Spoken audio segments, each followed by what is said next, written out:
Hai, Assalamualaikum warahmatullahi wabarakatuh. Annyeonghaseyo. Hello guys, welcome back to my channel Pita Sekayu. Untuk edisi hari ini, di edisi hari Jumat, saatnya Mbak Pita berbagi informasi dan tips yang pastinya bermanfaat untuk kita semuanya. Dan untuk edisi kali ini, Mbak Pita akan membahas tentang yang namanya 10 kesalahan saat kita mencuci rambut. Tapi untuk edisi kali ini, Mbak Pita cuma bahas 5 aja kesalahan yang sering kita lakukan ketika mencuci rambut. Seperti apa? Kita langsung aja ke videonya.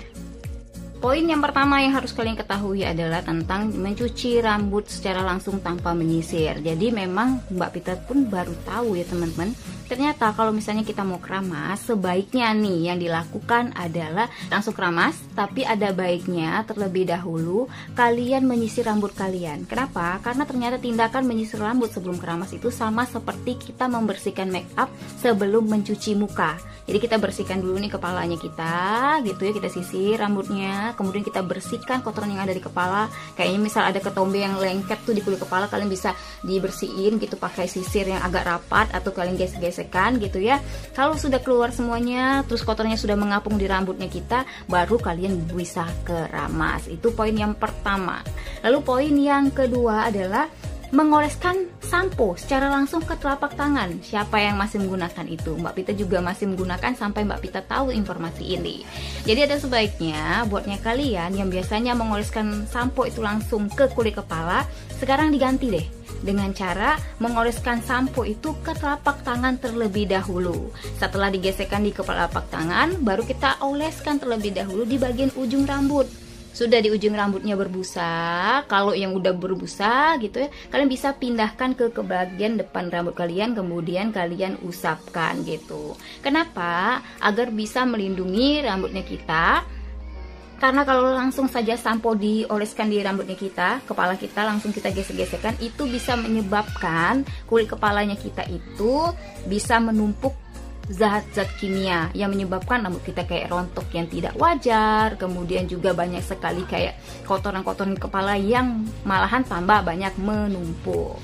Yang ketiga yang diperhatikan adalah mencuci rambut dengan menggunakan air yang terlalu panas. Jadi guys ya, mulai dari sekarang kalau misalnya ada kan orang yang kadang takut dingin gitu ya, atau badannya memang sensitif sama dingin, sebaiknya kalian gunakan mencuci rambut ini atau keramas ini dengan menggunakan air yang biasa aja. Jadi di awal misalnya nih ketika kalian membasahi rambut itu bisa menggunakan air yang lebih hangat gitu ya, nggak panas tapi ini hangat. Lalu di bilasan terakhirnya kita bisa menggunakan air yang suhunya lebih rendah daripada di awal. Kenapa? Karena ternyata kalau misalnya air yang kita gunakan itu untuk keramas langsung derajatnya tinggi, itu bisa merusak folikel yang ada di kulit kepalanya kita. Jadi disaranin di awal misalnya kita menggunakan air yang hangat, di akhir kita tutup dengan menggunakan yang dingin atau suhunya lebih rendah daripada yang di awal. Yang keempat nih adalah cuci rambut sebelum basah. Nah ini nih, jadi kamu sebelum mencuci rambut sebaiknya lembabkan terlebih dahulu rambut kita dengan cara suhu air bisa sedikit lebih tinggi, sama seperti poin yang ketiga.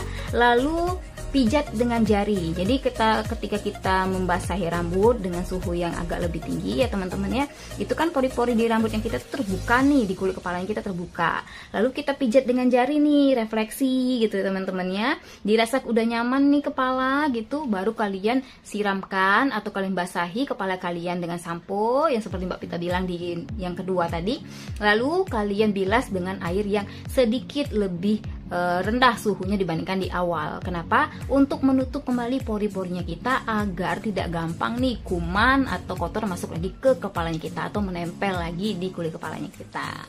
Lalu poin yang kelima atau yang terakhir untuk edisi kali ini adalah menggunakan conditioner. Jadi banyak yang menggunakan conditioner ternyata ketika setelah melaksanakan keramas atau setelah bersampo gitu ya, baru kita menggunakan conditioner. Setengah kering baru gunain conditioner. Ada baiknya teman-teman ya, conditionernya itu digunakan untuk mengurangi rontok, menyebabkan kulit rambut kita menjadi halus gitu. Sebaiknya digunakan sebelum keramas. Jadi sebelum keramas conditionernya langsung aja diolesin di bagian ujung-ujung rambutnya. Setelah itu kita keramas, setelah keramas baru deh selesai gitu. Jadi jangan setelah keramasnya kalian oleskan yang namanya conditioner, tapi digunakan sebelum keramas, oleskan di bagian ujung-ujung rambut kita. Kenapa kita harus melakukan hal seperti itu? Agar kulit kepalanya kita itu tidak iritasi, kemudian juga menjadi tidak kusut. Jadi dia kayak lembut, halus gitu ya, dan juga terurai dengan rapi gitu teman-teman. Nah itu aja informasi kita kali ini. Buatnya kalian yang pengen tahu yang ke-6 sampai yang ke-10-nya, silahkan aja komen di bawah. Mbak Pita mau tahu dong gitu ya. Boleh langsung aja komen di bawah. Sampai jumpa lagi. Wabillahi taufiq wal hidayah. Wassalamualaikum warahmatullahi wabarakatuh. See you next time and dadah, bye bye.